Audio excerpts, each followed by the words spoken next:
Ladies and gentlemen, welcome to the first panel discussion of International Jazz Day in Osaka. Thank you for coming. I would like to thank our distinguished guests, His Excellency, UNESCO Goodwill Ambassador, Mr. Herbie Hancock,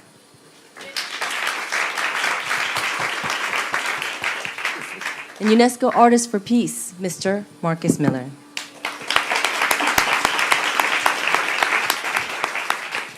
Now, these two artists do not really need an introduction, but I would give a very, very brief introduction. Mr. Hancock is an American icon. He has won multiple Grammy Awards, as well as an Academy Award, Kennedy Honors, and a multitude of other prizes and honors. His vast career, spanning from his early teens with the Miles Davis Quartet to solo work with Cantaloupe Island, Watermelon Man, Maiden Voyage, to his crossover Rocket, to The River, the Joni Letters, which won the Album of the Year award at the Grammys. The body of work is breathtaking, both in scope and in terms of the accomplishments achieved. Mr. Miller is a legend in his own right. He is a bassist, a producer, a composer, and a multi-instrumentalist. He has worked with artists such as Michael Jackson, Mariah Carey, Wayne Shorter, Frank Sinatra, Elton John, and countless others, and has performed in over 500 recordings. Yeah. As a composer, he wrote all but 2 songs on the Miles Davis 2-2 album, which redefined Miles Davis's career in the 80s. It is an honor to be sitting here with both of them. Thank you. Today we'll discuss the concept of an artist for peace. What does this entail? What is the potential and impact that artists can have for peace building? Why are they in a unique position to communicate universal values? Why do artists have a unique ability to encourage and influence positive social change? And what can jazz music teach us about creating successful diplomatic ties between people of radically different cultures, language, and views? So first, I'd like to start with His Excellency, UNESCO Goodwill Ambassador, Herbie Hancock. Herbie, can you explain to us why you became involved with UNESCO?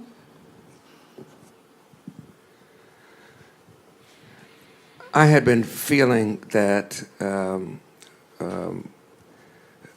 a sense of my perspective of my life was deeper than just myself as a musician. That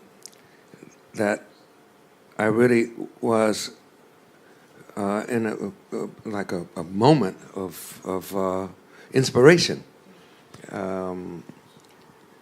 discovering that, or uncovering that at the core of me, I'm a human being. Because I'm only a musician when I'm playing music, talking about music, thinking about music. But I don't do that 24 hours a day. I'm also a husband, a father, a son, a neighbor, a citizen. And so all these are different aspects of me. But the one thing that connects everything is the fact that I'm a human being. And from that realization that I had one day about 15 years ago or so, I began to concentrate on building my life from this newer perspective of myself.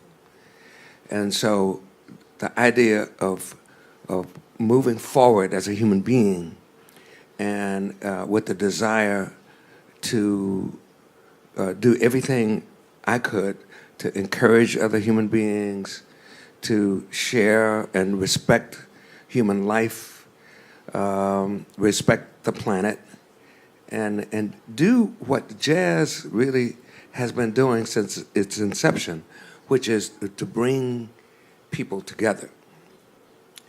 But not just coming from the fact that I'm a musician, but coming from the fact that I'm a human being.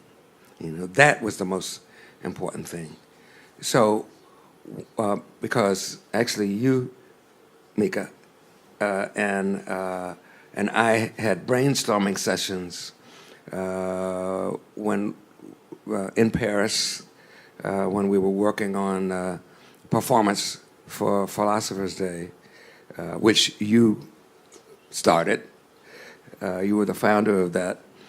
From those brainstorming sessions, and you pointed out to me that you thought I would be an excellent Goodwill ambassador. I was so shocked because inside it was really a dream of mine to have something like that presented to me. And you were surprised that I was even interested. And I said, of course, are you kidding? And I didn't think it would happen until eventually it did, and I was appointed Goodwill ambassador.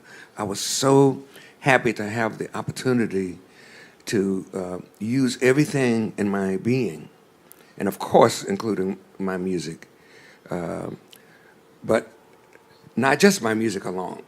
You know, I'm not restricted to doing things only with music. But of course, jazz has been such an important part of my life.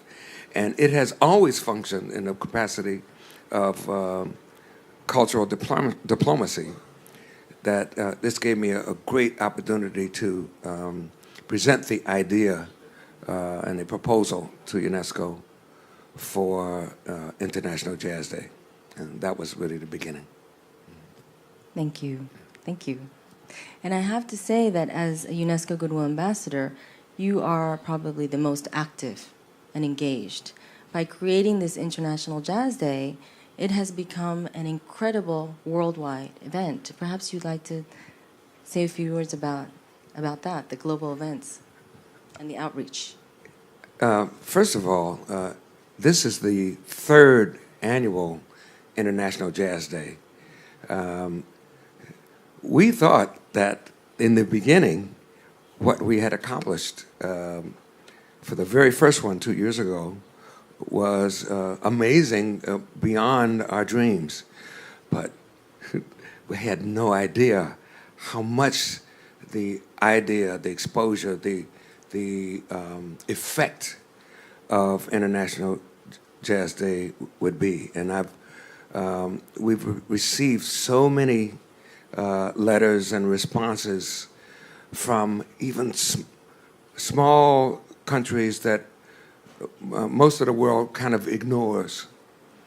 They are so pleased that they are being recognized as on a par with the huge countries like the United States or Germany or France, you know. And because of the support of jazz that has come from Japan for so many years. I mean, these small countries were feeling that they were empowered. They were being recognized for the first time, and they loved it. They love it.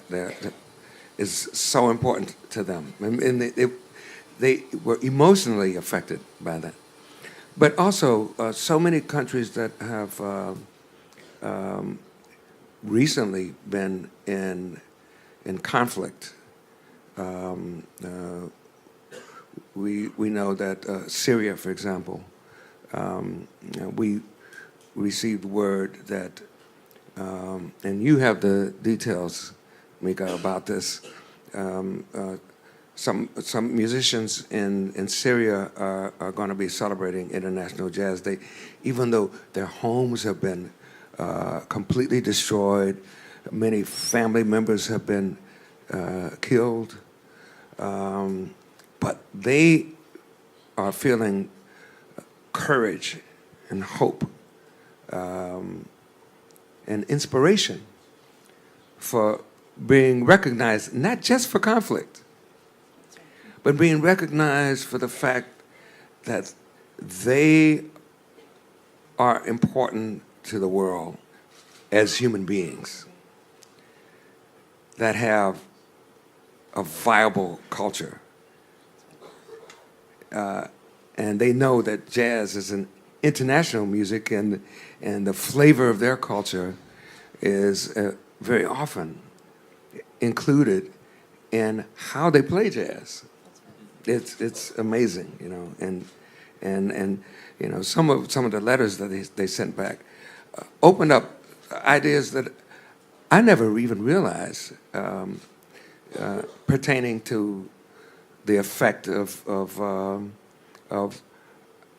our outreach to these countries in support of International Jazz Day, which is completely egalitarian. I mean, we are all equal on International Jazz Day. It doesn't matter how small the village is or how huge the country is. Everyone is being respected for their culture, for their humanity, for their heart. Absolutely, beautifully said. Thank you, Herbie. Now, Marcus, I would also like to ask you how you became involved as a UNESCO Artist for Peace and why you felt the urge to get involved.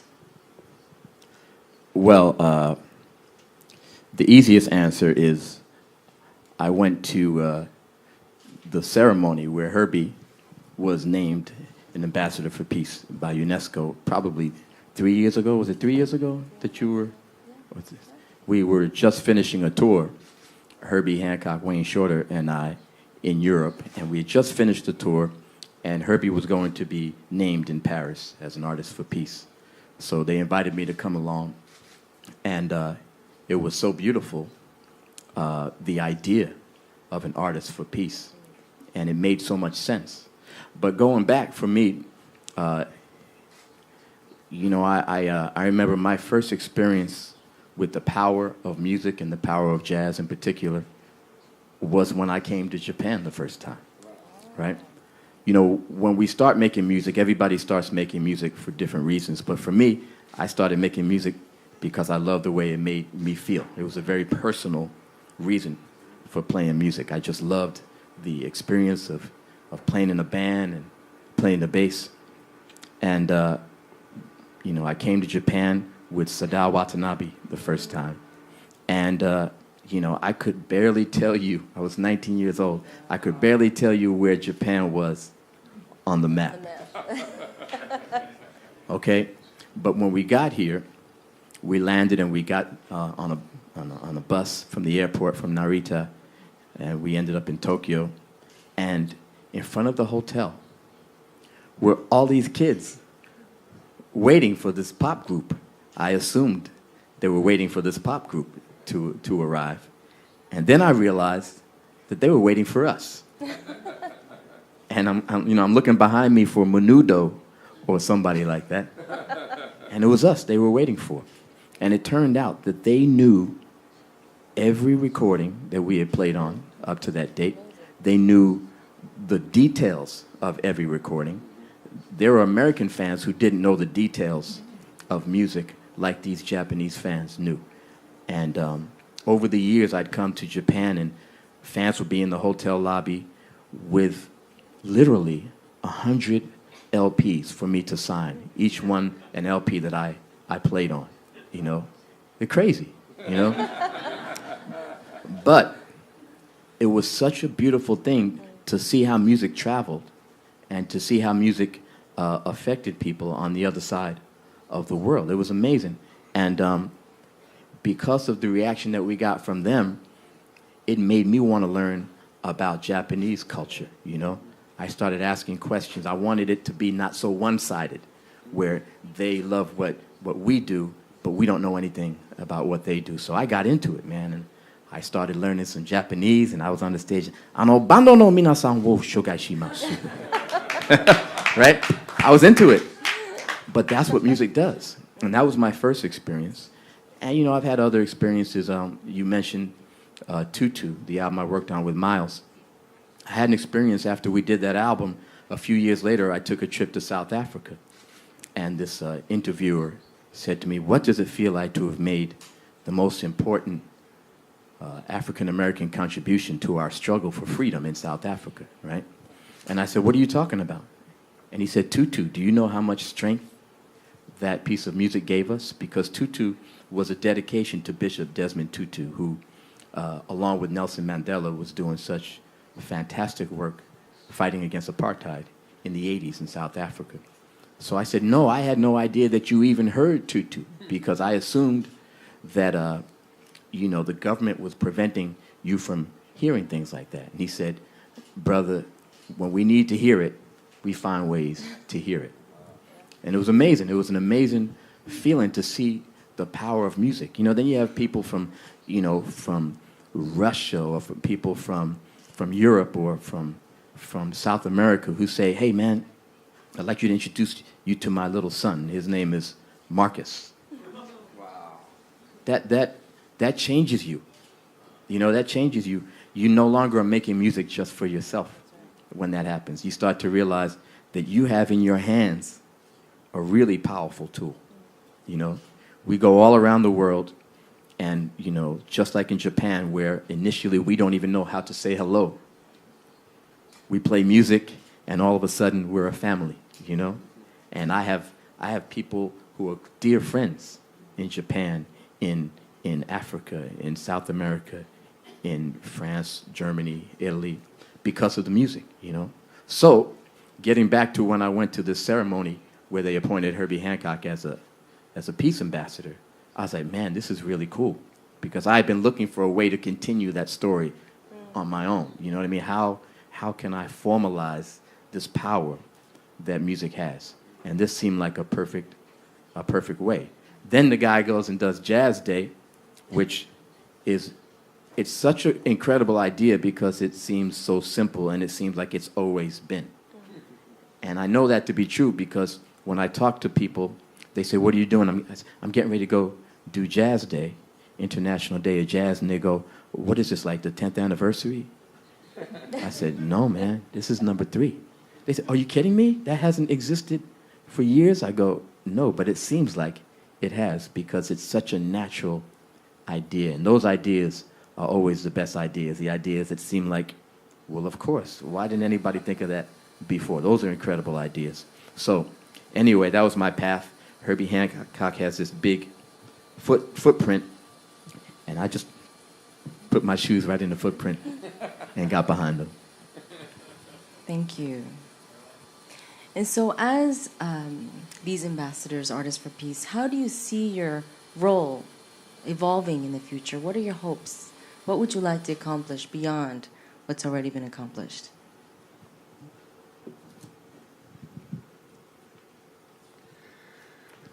Well, I'm hoping that International Jazz Day will be a gateway for opening up a path that goes beyond jazz, but unites cultures, unites ideas, that opens this bridge so that people from various parts, various corners of the world can dialogue, can discuss misinformation that they have about other countries or other people or other religions, and which really are the source of conflicts that are happening in the world today. Misunderstanding and misinformation, and being guided very often by powerful people who are expressing ideas that are detrimental toward human beings being able to work together in peace. People who are actually doing this because of greed, very often, because of this greed for power or greed for money, and those are the wrong goals. The goals that are the most important in life aren't those that you can buy with money. The most important goals in life are not about information and knowledge. It's about wisdom, a word that most of us perhaps have forgotten, about courage, about compassion. Those about respect for each other. The great thing about jazz is that without even saying a word, musicians are automatically doing that. They're being non-judgmental. They're working together, not thinking about, oh, I didn't like what the bass player played, or I didn't like what the guitar player played. Once you start judging another musician's music when you're on the stage, the music stops. The flow stops. So musicians are always concerned about how can I take whatever happens and to make it blossom, to turn it into some beautiful flower, turn it into a wonderful creation that fits what we did just a moment ago. Make this moment be a valuable moment, always creating value in the moment through sharing, through respect for each other, through embracing each other, through trusting each other, but at the same time, trusting yourself, trusting your own ability to be able to respond to what anyone else plays because of you trusting your heart. These kinds of values are the values that jazz promotes. And we have an example here. There's a group of young musicians, female musicians, here in Japan called the Swing Dolphins.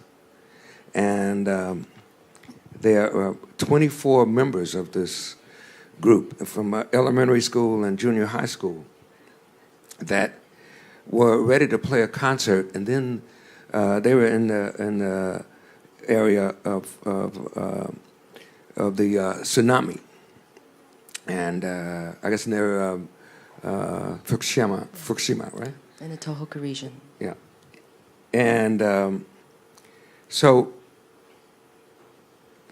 actually almost everything was wiped out, but they were able to receive instruments that came actually from America, from Tipitina's. It's a great club in New Orleans. Musicians from New Orleans had actually donated instruments, and let me quote from this article that says, "A week before the show, a large consignment arrived that included trumpets, saxophones, and trombones, the result of a generous $11,200 offering from Tipitina's Foundation, a musical nonprofit in New Orleans. And the gift was a return gesture of gratitude to the Dolphins, who, in the wake of 2005's Hurricane Katrina, raised and donated $125 to the Red Cross through their own benefit concert."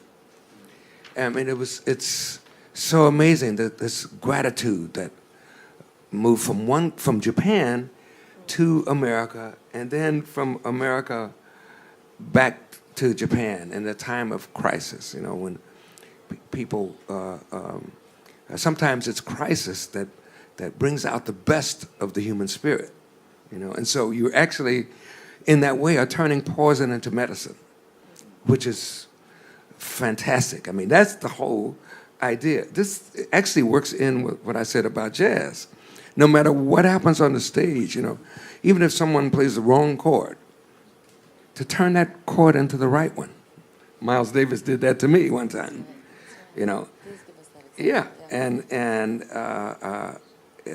in that crucial moment, to be able to respond and you know, through your own compassion, through your own trust and caring, to bring out the best that you have, to turn a crisis or a challenge into benefit or something of great value to help the happiness of some other human being. And I just want to read just one quote from one of the young ladies in the Swing Dolphins band. Actually, it's a quote from her mother. Now, this is an 11-year-old girl. Her name is Amane Iwabuchi. Her mother, Kikuko, said, "At the time, we were just worried about shortages of food and clothing. Well, when I saw my child smiling brightly for the first time in weeks, I realized music provided her with something that healed her soul." And I think that says everything. Absolutely, that's beautiful. Now, you just mentioned about jazz being non-judgmental and about your experience with Miles Davis. Could you just share that story? Because it's such a beautiful story of what happened, literally, with you. Okay. This was amazing. I played with Miles Davis's band from 1963 until 1968. And I think it might have been around 1966 or 67 that we played a concert. I believe it was in Sweden. And it was part of a tour.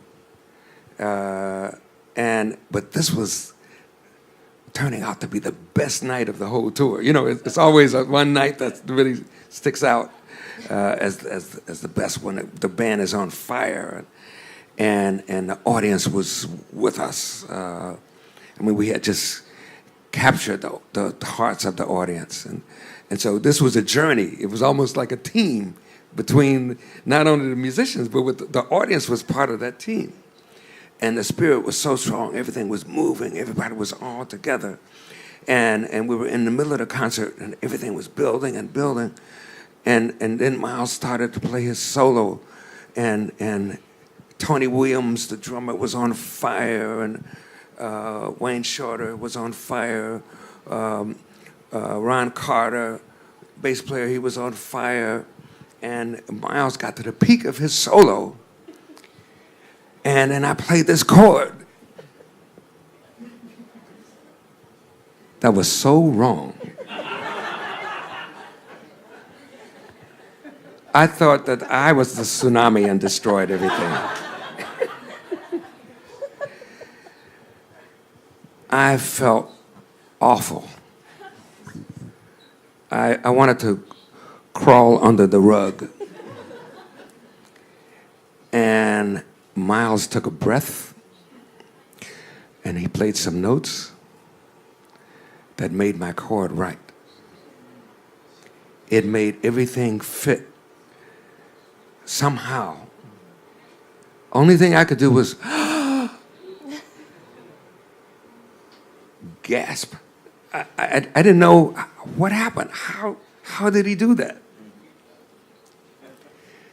It took me years to figure out one simple thing. Miles didn't judge my chord. I did. That's the difference. He was not judgmental. He listened, he heard it as an event. And he's thinking, what can I do with this? You know? He used it for inspiration. It taught me a big lesson. We all have the ability to turn challenge into inspiration and to share that with other people. It's a big lesson. Such a beautiful story.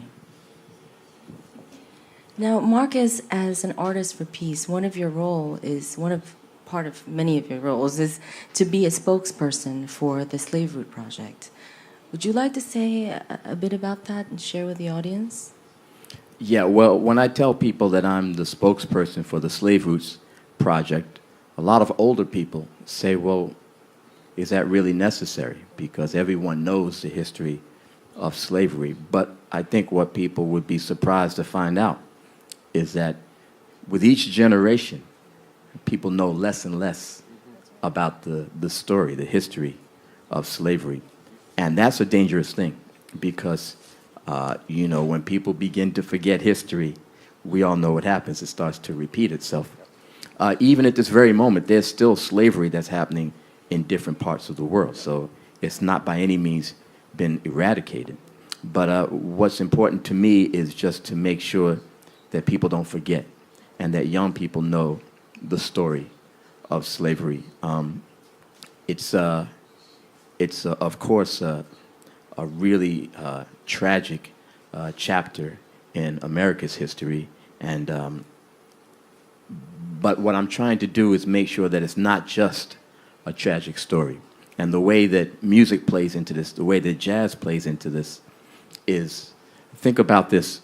In early America, I'm talking about in the 1800s and the very early 1900s, America was considered as a new country that didn't really have its own identity, particularly a cultural identity. It was too new. And the music that came out of America in that period was basically an imitation of European music. So Europeans considered the music that came out of America cute, you know, like the creation of a younger society, right? And then all of a sudden, Duke Ellington and Louis Armstrong took a trip to Europe with this new music that they had never heard before. And the Europeans were like, whoa, this didn't come from us. This is not an imitation of us. And what they were hearing was the culmination of this experience in America that was unique to America, where these people who had been slaves for hundreds of years, who had been brought against their will from Africa, had somehow taken this terrible condition, right? And they had turned it into something. They had taken the music that they carried with them from Africa. They had taken the European music that was being presented to them in America. They took influences from everywhere in their new situation, and they created something new that ended up being the cultural calling card for America, right? So people all around the world who didn't consider America a fully fledged society, and they certainly didn't consider the African Americans a fully developed subset of American culture. All of a sudden, they had to respect African Americans because they created something that was so fantastic, and they had to respect America in general. So I think that this music is really a victory for these Africans who were brought against their will into slavery. And it just shows you that the spirit of people is so strong, and it's very difficult to break the spirit of a people. This music is evidence of that. And I think that's the thing that scared so many societies, not societies, but that's the thing that scared so many leaders about jazz.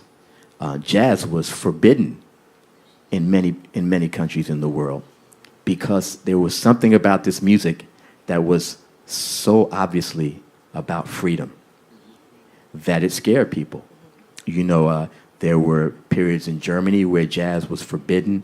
There are places even today where they try to suppress jazz because there's just something about hearing a music where everyone gets to express themselves, where everyone gets to do their own thing, but somehow makes it work within the situation of a group.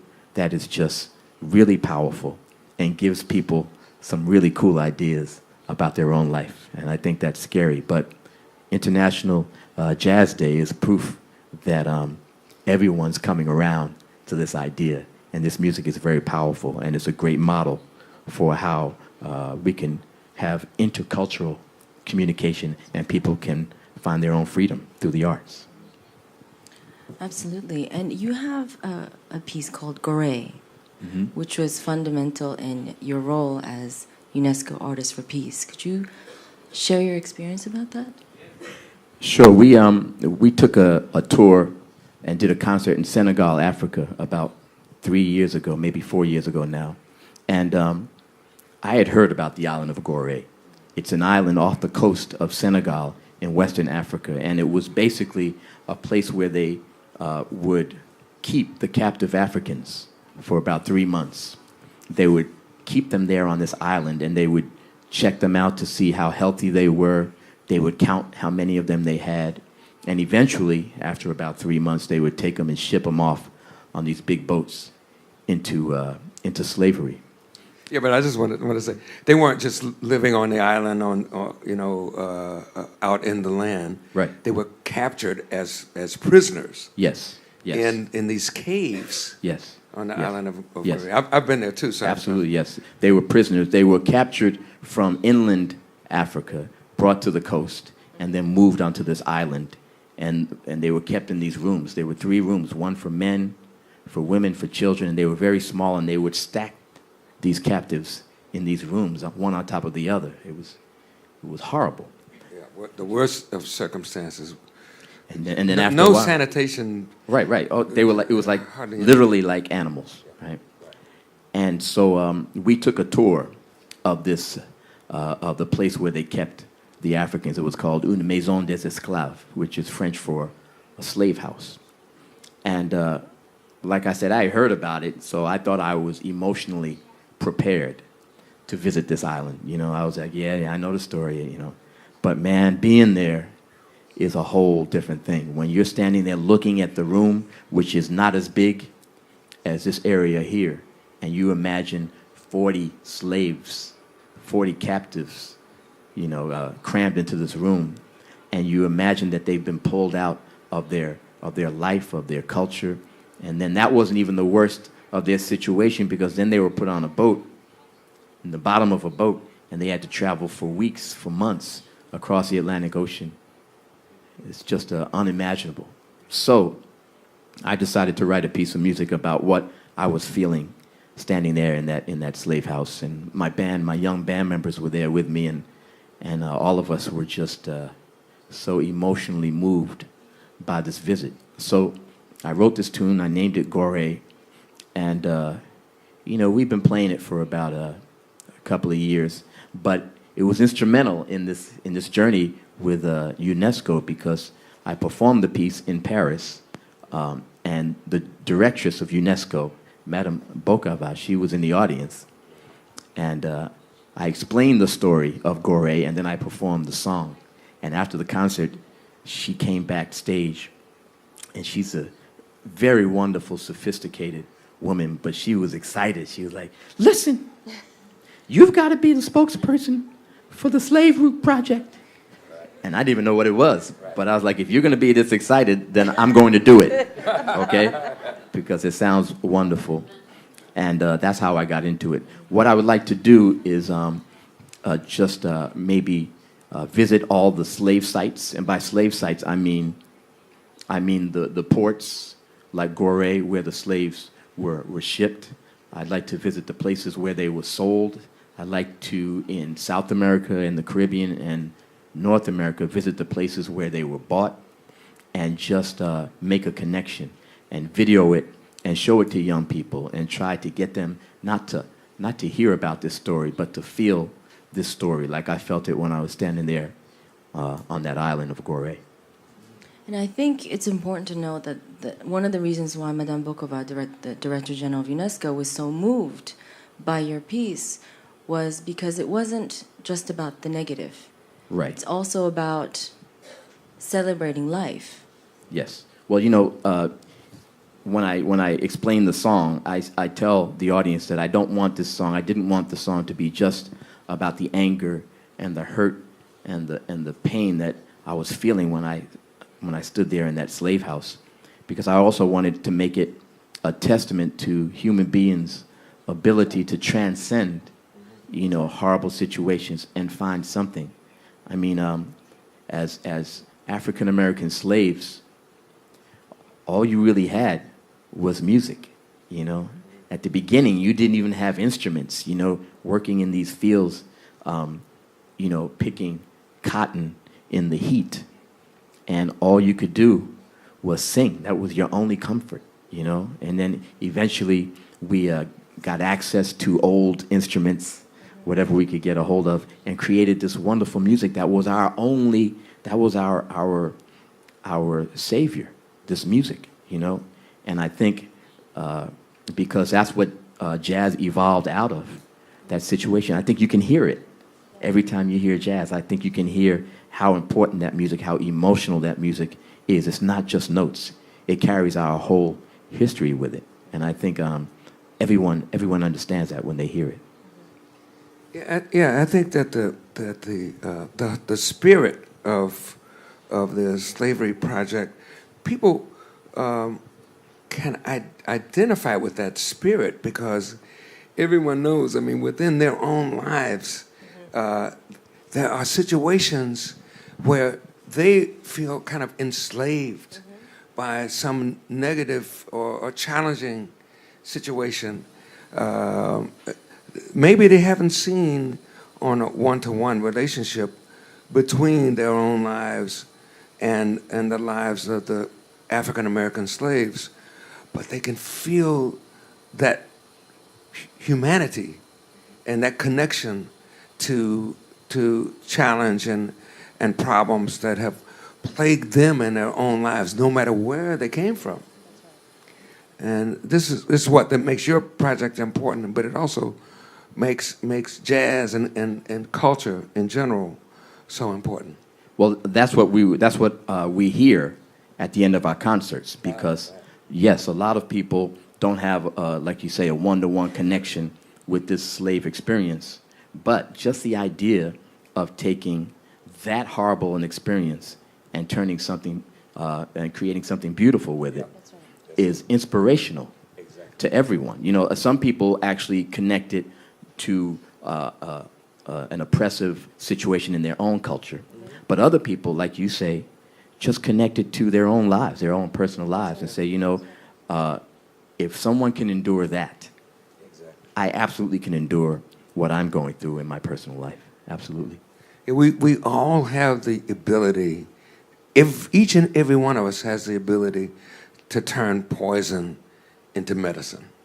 I mean, it's built into our fiber as human beings. We have this infinite ability to be able to change any and everything by actually making a transformation in ourselves.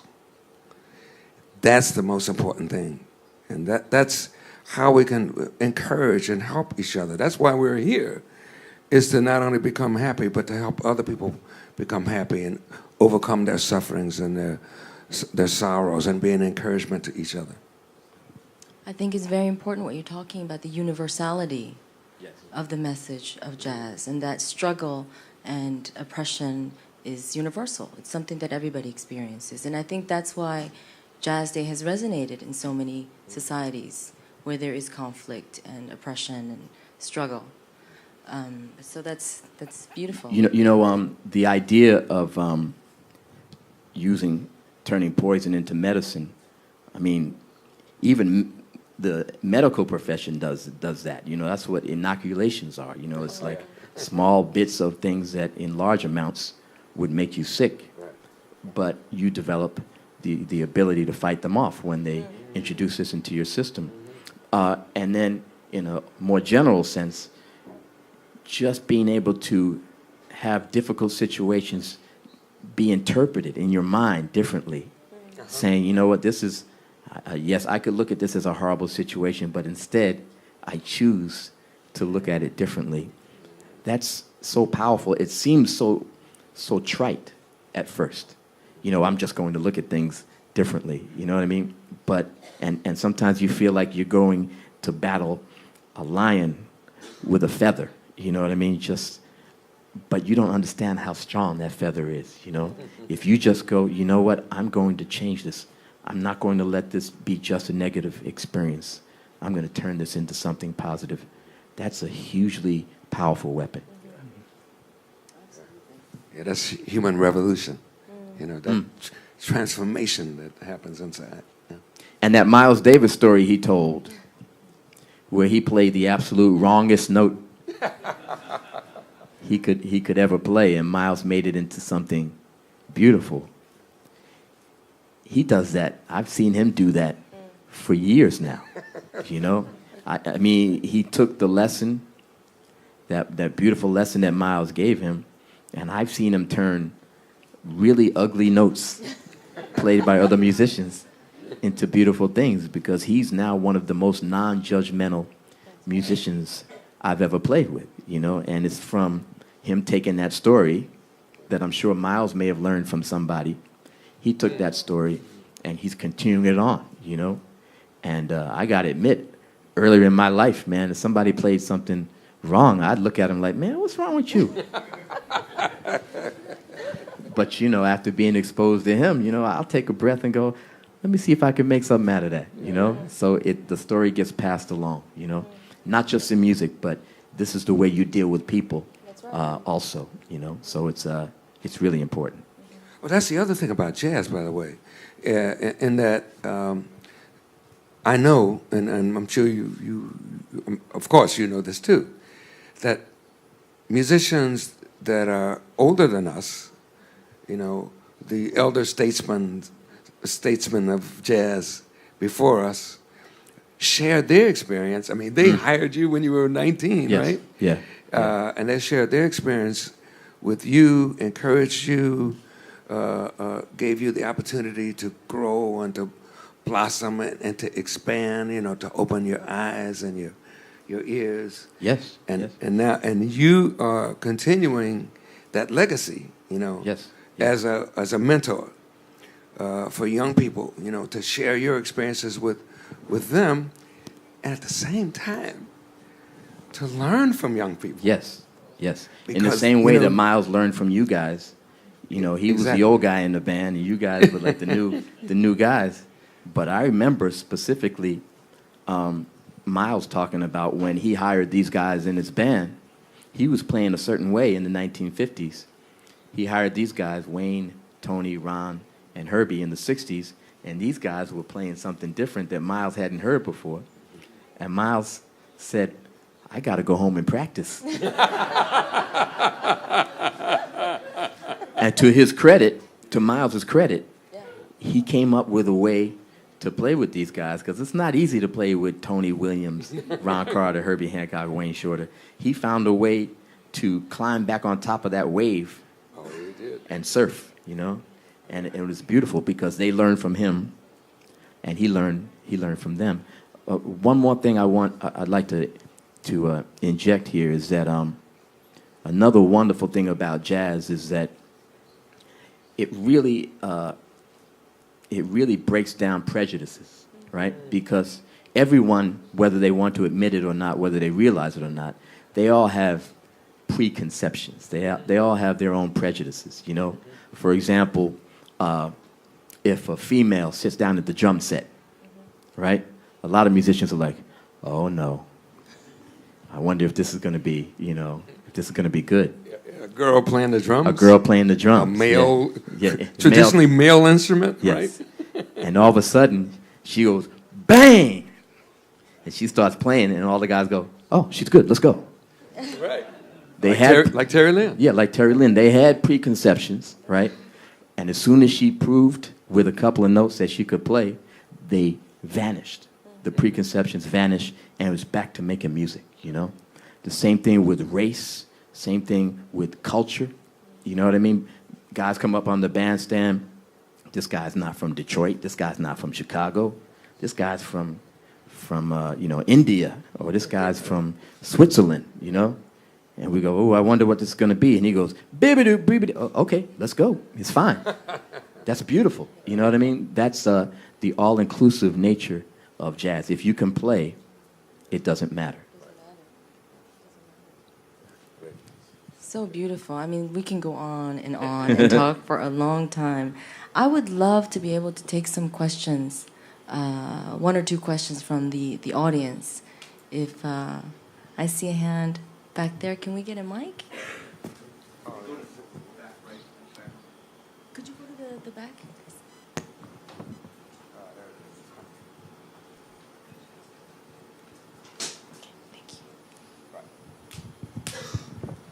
Mr. Herbie Hancock and Mr. Marcus Miller, thank you very much for a great opportunity to have such a great concert and also great discussions. I'm impressed with International Jazz Day, the kind of gateway to unite the world, and also Marcus-san's comment as gathering the power of the music and the ideas and make a transformation. So, それじゃあ日本語でいきますね。すみません。今回の、すみません、日本語です。インターナショナルジャズデーで、197カ国でしたっけが参加されたと。196。すみません、196カ国が参加されたというふうに聞いていまして。The member states are celebrating Jazz Day. そう、インターナショナルジャズデーが世界をその結びつけて平和にするだけではなくて、196カ国分の多様性をジャズが吸収して、ジャズを変えていくんじゃないかという期待をちょっと持っているんですけれども、例えばこれインターナショナルジャズデーがあと10年ぐらい経った時にジャズが大きく形を変えているんじゃないかというような期待がもし生まれれば教えていただきたいのと、でただそのエンターテインメントビジネスとしてアメリカから世界への流れは簡単ですが、逆向けが非常に難しいという状況がありますので、そこを変えていくことができるのか、でそれとジャズを演奏するというにあたってグルーブをアメリカのグルーブを学びながらその国のグループを否定するということを取ってしまいがちになるので、そこの各国の音楽を大事にするっていうのをどういうふうに教えたらいいのかというあたりを教えてください。He's asking that since there are 196 countries celebrating today, there's a potential for jazz to transform the world, basically. And he's saying that in 10 years, it could really make an impact. So that's his first question that I would like to... How do you see that the potential of Jazz Day in 10 years, in 20 years, in the future? Nobody can predict the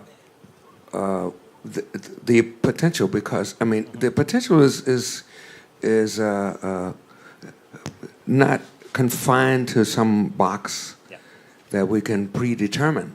So my point is there is a diversity, a huge diversity of 196 countries' music traditions. So it will make jazz for some transform. Well, the fantastic thing is that, for example, people who are in countries where there's extreme conflict, like for example, Central African Republic, the ones that are participating in International Jazz Day are feeling a sense of hope and inspiration because there's something that they can actually do that they're being recognized for that is positive. And it's not just carrying guns and shooting people, even for their own protection, but it's something that they're contributing to the world, something of beauty that they're contributing to the world, that they're being recognized for. This in itself is planting a seed of goodness, a seed of advancement, a seed toward peaceful resolutions in the future. When that happens, we don't know, but we do know that we're all planting seeds. Marcus, would you like to say a few words? And that'll have to be the last. Well, I absolutely agree that the potential is limitless. And then also, I think that Jazz Day can be, for instance, each year Jazz Day can be the focal point. And then we can go out into the field as musicians, as ambassadors for peace, and we can connect with people on a more personal level. They've already been opened to the idea of jazz. For me, the important thing is to catch people when they're young, early in their development. You know, for example, I told you the first time I came to Japan, I was 19 years old. And the people who were listening to our music were also very young, you know. And we developed our own relationship that had nothing to do with history books or magazines or newspapers or what older people would tell us we should feel or think about each other. The ideas and the feelings we had for each other were personal. And I think that that's really important if you can help shape a young person's consciousness by going there. For example, we just did a clinic in southern Russia, right? We played for a school. And it was for young people, and we had a great time, right? Now, these young people, it's going to be very difficult for someone to come and tell them anything about jazz or about Americans or about anything like that because they've experienced it personally, you know? So it's really important to make a connection with people when they're young. And I think International Day of Jazz, I just call it Jazz Day because my mouth gets tired. But with Jazz Day, this is great because this is what you're going to see. Hopefully, maybe somebody in your school or maybe somebody in your community is going to open you up to the idea of jazz. And then I would like to close the deal by coming in there and really making a one-to-one connection with people. Well, thank you so much for your wisdom and your vision. It's just wonderful to be able to listen to both of you. So thank you so much for coming. Thank you very much for joining us.